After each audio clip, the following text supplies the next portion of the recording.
So before we get in this video, if you guys want to check out my feature film, Pesadilla, check it out. Links down below. You can check out the physical media copy on Amazon. Also check out the link tree down below. All of our short films are on Gumroad. Pay what you want. It helps us make more projects. We are in the car right now because we are actually filming something special. We're filming some pickup shots in a hospital. It's going to be really fun. I'll be able to explain soon. But we saw Final Destination Bloodlines. We have been going through watching all of them the last couple of days, which I had seen all of them whenever I was little, except for the fourth one. You had seen, which ones did you? All of them but the fourth one. Yeah, so the fourth one was kind of like the outlier, and we watched them. And the first one is good. I mean, it's a classic. The second one, I actually really liked the second one. The third one is your favorite. I probably have the fondest memories of the third one because I used to have the, they released a DVD where basically you could play the game of death on the DVD. So basically in between each scene, it would flip a quarter and you could choose like what happens to the person, or you would choose heads or tails or something, and then it would like do a deleted scene or something. So that one was cool. I might actually have to buy that. I might actually have to find that. I didn't know that. That should have been how we watched that. Anyway, Final Destination 4, no.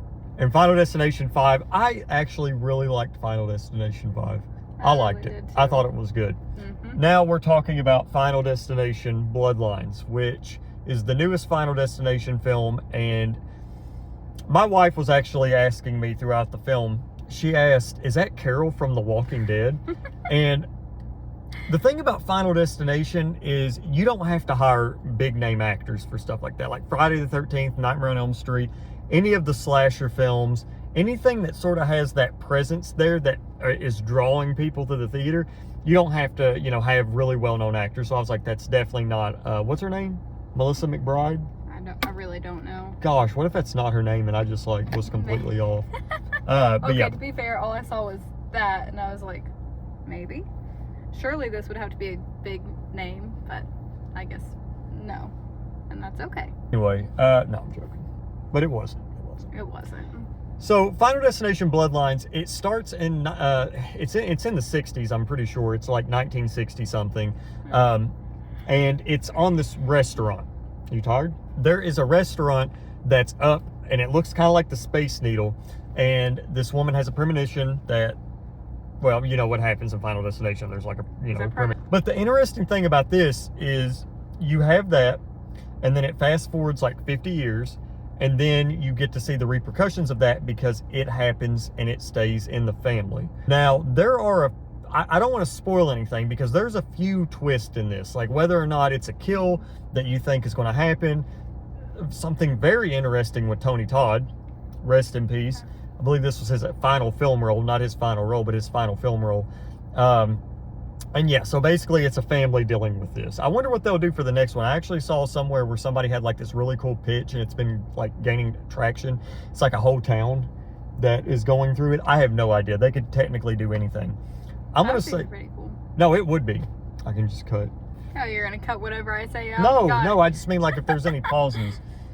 Forgot, you don't remember this. I think that this is the best one in the franchise. I agree with that. I do. You got to do some talking. I'm just still in the show, and then people are going to comment, you don't let your wife talk.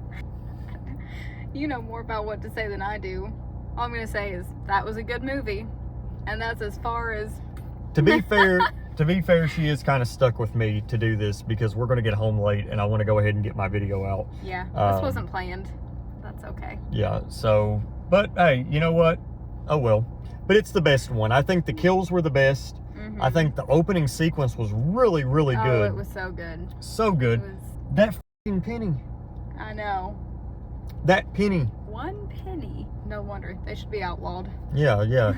And, like, the MRI was very interesting. There's a lot of different deaths, and the tattoo shop is, I can't wait for you guys to see that one. Yeah. I know they did it in, like, a trailer. And I'm assuming when I say you guys watch that, I'm assuming you guys have not seen it yet if you're watching this. Because I'm not going to get into any spoilers. But I really enjoyed it. I thought the kills were very heavily like CGI. But the thing, At least they weren't Final Destination 4 CGI. Oh my gosh. It's fine. But you got to think though, when Final Destination 4 came out, that was probably like, people were probably like, oh my gosh, that's like the craziest thing ever. Probably not. It wasn't that long ago. 2009. It's 2025, Kelsey. 16 years. 16 years ago, they had some good CGI. Anyway. Revenge of the Sith? That was already out. Well, yes, but they had a higher budget. Sure. It's Star Wars. Sure. Okay, comparing Star Wars to Final Destination. I'm just saying, the CGI in that compared to... No match. No match. Alright. Okay. But yeah, it was overall a really, really fun time. I would recommend seeing it. Like, even if you haven't seen the Final Destination films, you could probably start with this one. I think you could. I don't think it would be an issue, but there's so many little Easter eggs in it, especially that one scene, which I don't want to spoil it, but it's really good. You know what I'm talking about? The one with... Oh, yes, I do know what he's talking about. Yeah, that one was really good. That one pulled on my heartstrings a little bit. Yeah, it was good. It was smart. It was smart. But anyway, guys, I hope you enjoyed this video. Sorry for the weird setup. But anyway, see you next time. What's your favorite Final Destination film down in the comments below? Take it easy.